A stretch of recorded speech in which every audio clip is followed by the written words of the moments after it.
third time hosting a Code First Girls panel. I've done 2 in London. Very excited that my third one is in the north, where I am from. If you can detect a slight accent still, I'm from Warrington, but if anybody asks, I say I'm from Manchester. Of course. For 5 years, when I was living in London, I was a technology journalist. You're like, Kirsty, you don't know anything about technology. How on earth did that happen?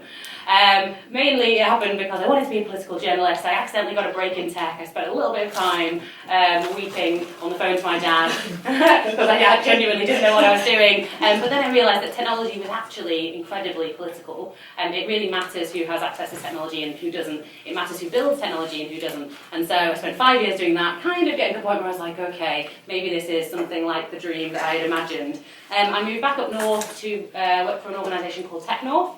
At Tech North, I was looking after talent and skills. I hate the word talent because it reminds me of 1990s lads mags. And when you say like, I'm looking for talent or I have talent, I don't know, it just creates they're people. This is not a commodity. One of the things I did at Tech North was to launch a programme called Northern Voices, which was about getting women in the tech industry skilled up for public speaking and media opportunities, because part of the problem is that you don't necessarily see women speaking about their jobs, and that means that we have a strange perception of what a tech job is and who does them. So that was absolutely fantastic. Women are awesome. And my new job, I have to explain this to my dad all the time. So I'm back in the world of journalism, working for an organisation called the Bureau of Investigative Journalism. We have a project called the Bureau Local. I am a community organiser in that project. One of the first community organisers in journalism. Made it job. Journalism isn't typically very collaborative. Journalists, want to get the story, they want to get the headlines, and that's all that matters. But as you may know, the media industry as we know it has been hugely transformed, specifically by the tech industry. Facebook says it's not a media company, but it's So it's my job to get local journalists particularly working together on stories that matter, and we use data to do that. So we're data-driven investigations, and actually that means an awful lot of technical skill. And so often when we have a hack day, the best person in the room is not immediately necessarily the journalist. It's going to be the statisticians, the techies, the people who can actually look at some data and turn it into something. Then the beauty of it is that you get a journalist who kind of knows what that thing says. So we're all about building collaborations around investigations and telling little stories that matter. We had a little bit of extra time because our panel was slimmed down, so I hope I bored you enough before we get on to the actual panel. Dijonn, do you want to go first? So we're talking about starting out in a career in tech. Dijonn has had a few different careers before she got to now, so do you want to just tell us a little bit about how you got here today? Okay, well, I snuck in today. First of all, I was at the back and I was listening to some of the previous speakers who, for me, I'm not coming originally from a creative and digital technology background. I've worked in sort of services for many years, and I run 2 businesses. So the first business that I started was 17 years ago, and it was a kitchen tabletop business where I decided Not selling kitchen tabletops. Not selling kitchen tabletops. An idea came on that kitchen tabletop, and it was I just wanted to provide something for some young people who were local in Manchester in the Moss Side area, and it was in the 1980s, and I know some of you might just be born in the early 80s, which is showing my age, but it was as a result of what was happening then. The environment that was at school, outside of school, was taken into school, and that was the conversation that the 7 and 8 year olds were having. So I decided to go to school and say, look, we want something in place, and can we provide some graduation ceremonies for these young children who were making a transition? And they said, yes, but we've got no cap and gowns, and I had none either. So basically I got 32 made up, had these children graduate, and it was a goal setting, bit of a target setting for the children. So long story short, 17 years later we started off with 32 gowns, we now have 1,000, and we have the contracts across the North West schools, alternative education provision for young people and adults who are doing the non-traditional 6 years ago, who were now 26 and 27, so similar ages to some of you in the room. 30 pals. Yeah. just to ask them what the impact of the graduation ceremonies were, and a lot of them were saying it was the only thing they can remember from school, it was the only event that their parents came to, and it was the only event that brought 100% attendance of pupils and parents into school on one day in a calendar year. However, what was happening was they were now at a stage of their careers where they wanted a career change and had all these transferable skills but didn't know which other sectors they could use them in. And they were saying, look, you're quite connected and I want to work in a particular sector, or you know someone who works in a particular sector like Kirsty. Could you put me in contact with them, or can you get me foot in the door, you know, that kind of conversation. I said, well, I'll have a try and I'll pick up the phone and I'll speak to the people that I'm connected with so they can have a conversation with you because you want to find out more about that career or job. And it was great, it was happening, but it was becoming a full-time job with my phone ringing off, you know, the hook, with people asking me, can you connect me with? So I thought, well, it's nice, I love doing the connections, but I still need to do a full-time job and pay my bills because we were getting sick of bread and beans. And I'd started to look at a platform, a way of introducing people, as in career seekers, to individuals and employers and business people to have a conversation that you could have with them over a coffee. It was informal. You could actually ask the questions you want to ask. And Savvy Guest is the platform. Savvy Guest was born, which is the platform. So what we do is facilitate meetups between career seekers and people who are in the job roles you aspire to, or want to go into, or you don't even know about, but you want to know a bit more about. So that's how I'm here. So we are a creative digital. It's hard for me to say this because I find it really funny when people say, you've won an award for the creative and digital sector, and I used to think, I didn't know what the cloud was, I didn't know, the cloud was the sky, I used to get confused with. The back end was the back passage, I got confused with that a couple of times, but now I kind of understand the mechanics that go into how a platform works and the things I need to now know to run that platform. So coming from a completely different background to where I am now, it's been a bit of a journey. But I'm here and I absolutely love it, and I wish I stayed in all my computer studies classes when I was in school that I skipped when they brought the Amstrad out. We don't use those anymore. Exactly. And it was so big. What's that? It was such a big machine. Yeah, it was Alan Sugar's first computers. And we went into a room, in a classroom, and had these big, really, monster machines that were sat on tables, and they said, we had to put codes in and it'll give you the answer. And I just didn't understand it, I didn't get it. And that was my first real experience of computers and coding in 1980. So, but I'm here today and it's a lot more simple. What was it like in 1980?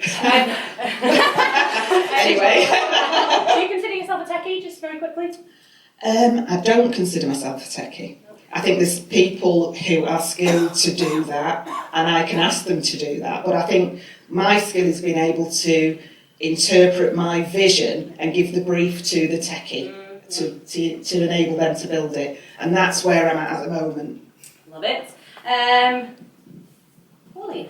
Hi everyone. So I think your journey has been slightly shorter. Yes. No. You don't remember 1980, do you? I don't. No, I don't. But nonetheless, incredibly interesting. So, do you want to tell us a little bit about? I don't know if people in the room know you. But, Some do. I've taken all of the people from Sheffield. So fabulous. This is a Sheffield table. So they've heard the story so many times.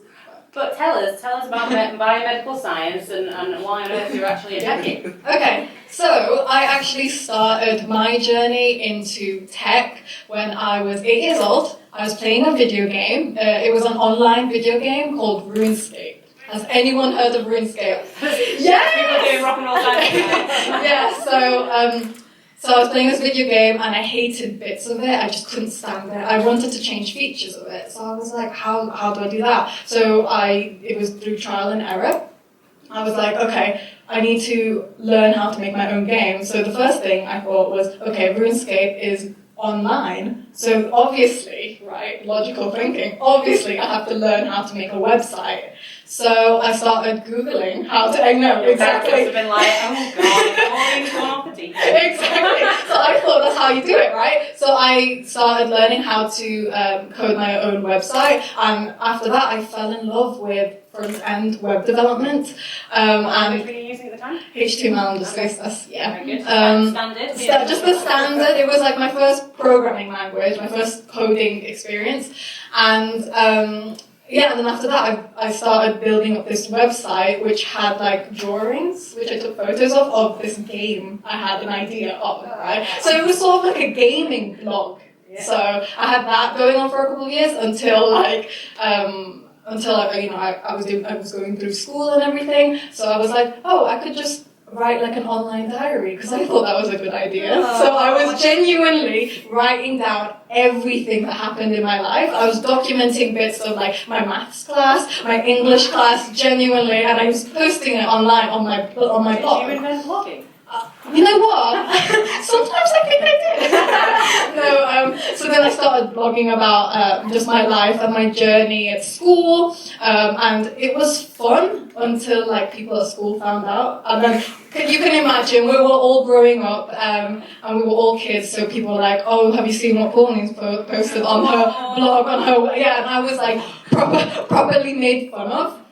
And it was really, really Who's laughing now? Yeah, exactly. So then, but I had that like on the side for years, and alongside that, my parents really pressured me when it was time to go into like choosing my A-level subjects. They really sort of pressured me into sciences, which is fine because I love sciences anyway, but I just didn't think of it as like a good, for me, I didn't really find like the passion in it. I used to tell my dad like, I want to code websites.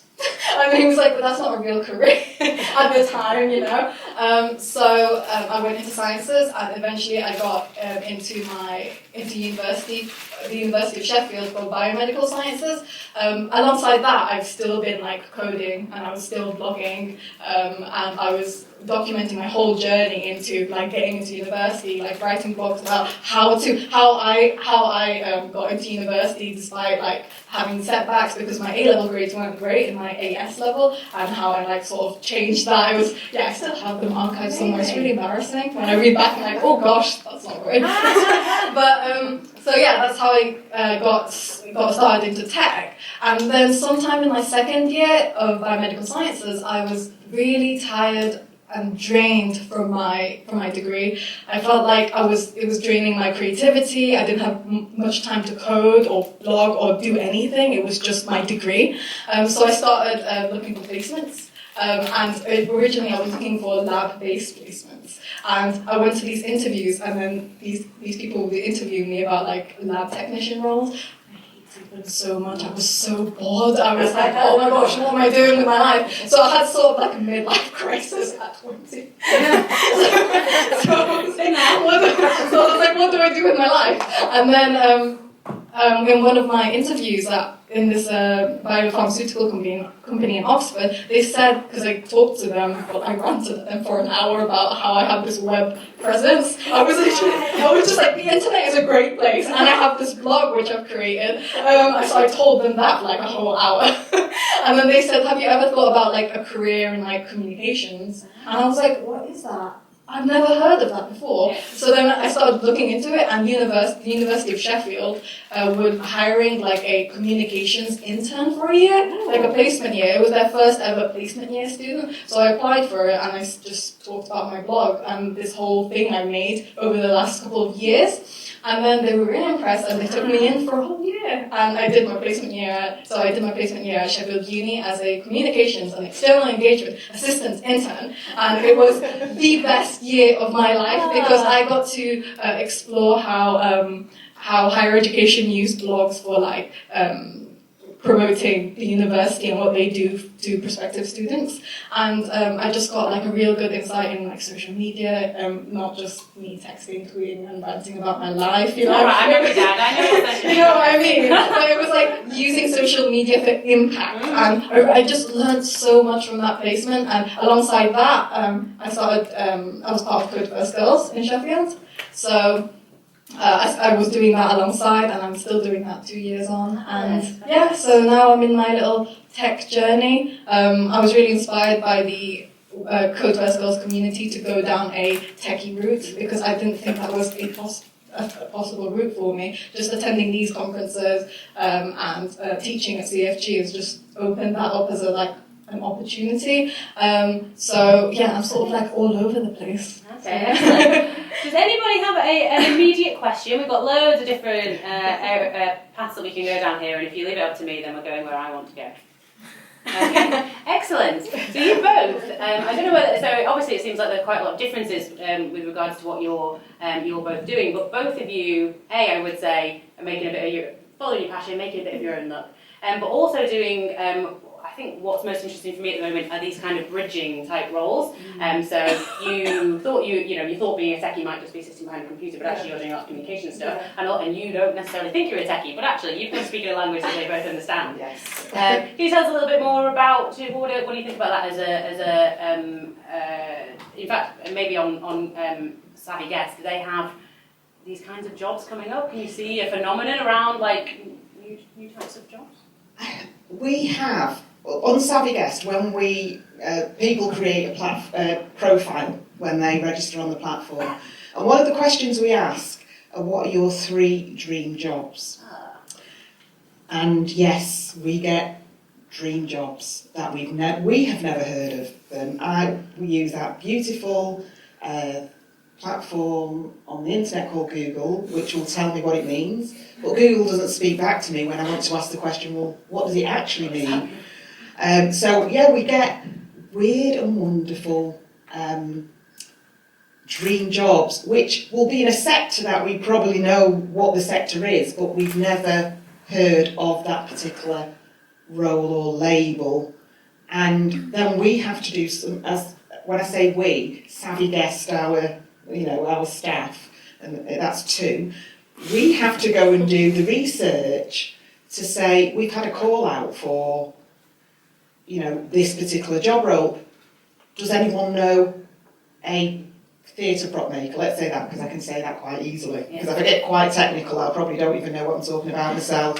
So we've had a theatre prop maker. We knew what that was, but they wanted something that was a bit more in depth and specialist, which we'd never heard of. So we put the call out to the networks in the theatres, and we got like 5 responses back saying, you can go to Oldham Coliseum, they do it there. So these are the kind of things that come through. So in terms of in technology, digital and creative, we don't particularly know what's going to come through the platform in terms of what they're asking for. But once we get that, that tells us what the demands are, what the needs are, what the market, what market we need to go down, our market route to say we need to get into these companies to find these specialists in these people so we can connect them. And so is it all led, the kind of job stuff led from the people who are kind of applying, or so are companies coming up with these weird and wonderful jobs as well? Do they know what they want anymore? Companies they offer their time in terms of their employees,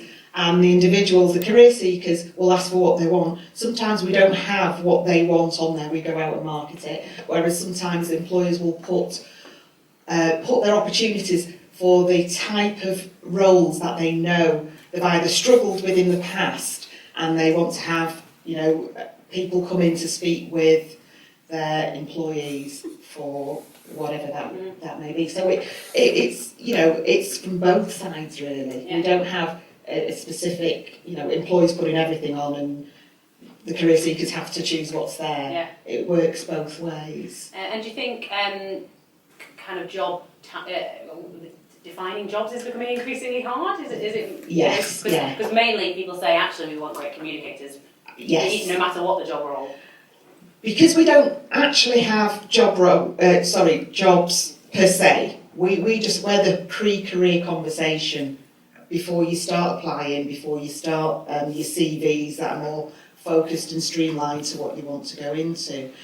We find that when employers are putting job descriptions out, the job description doesn't actually really fit the role anymore because it's quite generic. And then when you speak to someone who's in that job role, they'll say, well, actually, it's not a 9-to-5 job because we've got to do weekends, we've got to do evenings because we've got events going on and the people who are accessing those events are at work all day. So it's really about, we sometimes can help the employers with their job descriptions because we've had a conversation with them and we're saying, well, what you're actually advertising doesn't actually meet the needs of that particular job anymore. Yeah. So sometimes they have to, they have rewritten them. Yeah.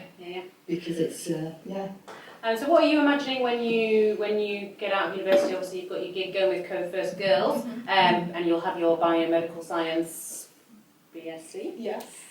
But you are also a fabulous communicator and love the internet. So are you imagining a particular jobs or building a personal brand perhaps? So I've been applying for grad schemes and jobs, and I've always found with each of them, I can't like put myself in a box. Do you know what I mean? And it's been really difficult for me, but I sort of don't know which route to go into because I know the tech. I can code, especially in front end, but I can also communicate. And I love like community work, so I love this work I do with Co-First Girls.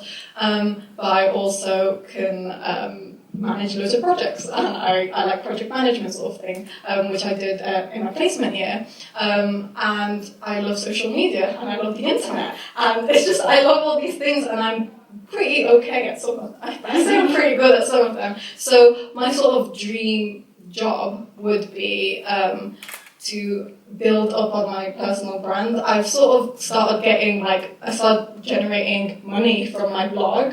Are you a freelancer? Would you consider yourself at the moment? I think so. Yeah? And you imagine that being a freelancer is an okay way to go? I have to say this because my dad is just like, that's not a job. Yeah, it's the same with my parents. That's why it's really hard for me to say I tried to explain I got this freelancer web dev gig, and I was literally like, oh yeah, I'm creating websites for people, and then they just don't understand, and it's really difficult for me to explain to them what that is. But yeah, maybe a freelancer for my blog, what I'm doing with my blog, but I'm also branching out to videos as well, and I've recently got a little freelance gig with the University of Sheffield, so I'm the vlogger for the university. So if you go on the University of Sheffield YouTube channel, my face is on too many times. YouTube influencer. Yeah, so it's that sort of thing. But at the same time, with all of that said, I love my placement year and I love that 9-to-5 structure. I might be the only person who will say that because I know loads of people 9-to-5, but I genuinely loved it because I feel there's a lot of things, lots of skills and knowledge that you gain from a 9-to-5 job that you just can't get from all this freelance work, or maybe it's not that obvious, So I'm keeping my options open, but right now I'm applying to all sorts of roles like web development, communications, and I'm also I found this company last week actually. That's really interesting because it sort of branches out my bridges together my biomedical science degree, healthcare background, with tech. So I'm sort of interested in that because I also organise a medical hackathon. So it's all sorts of things. I don't know, there's all these routes and I'm just keeping my options open. So, yeah. And so, having come, been in Manchester all your life, from my side, and I get a lot of the challenges that were around when you first started your first business.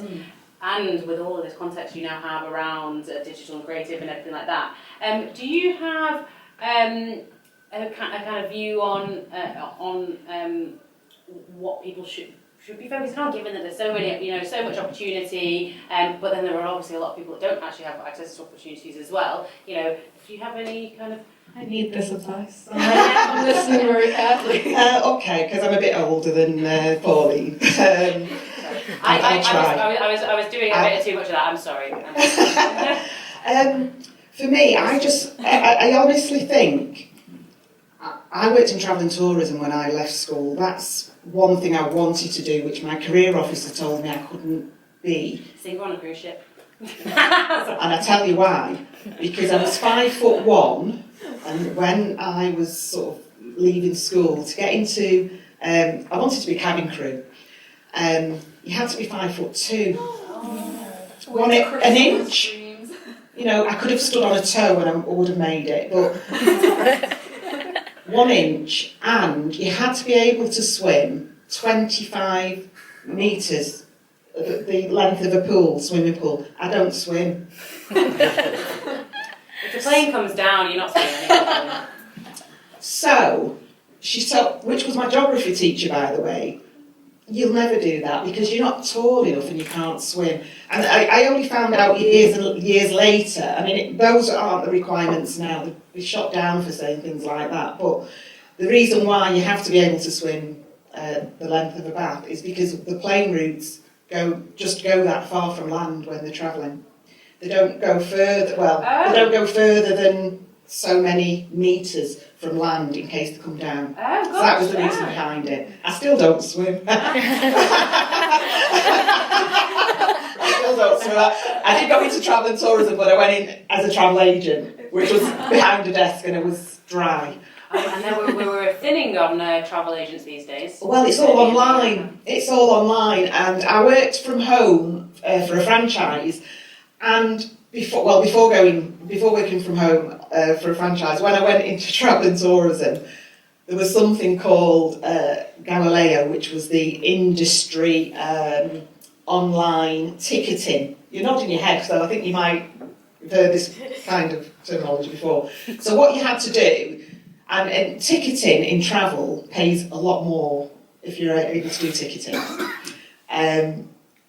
But it was coding again. Now, I skipped school, computer studies, because of this big monster machine and the symbols and the things that we had to put in to get an answer out, which I didn't understand. And then when I went into travel to earn at a higher level, you had to go into Galileo, and it was just dots and symbols to book a seat on an airline.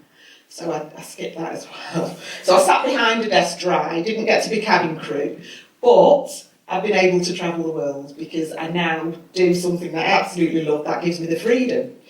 So in terms of going back to the question, sorry Kirsty, I went off a bit there.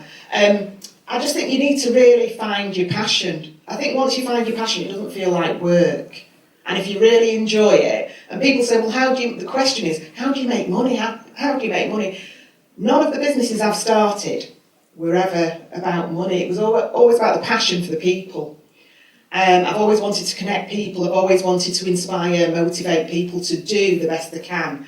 And the profit always comes later. It just tends to trickle in. It's like the law of attraction. You open up yourself and to good things, and good things comes back.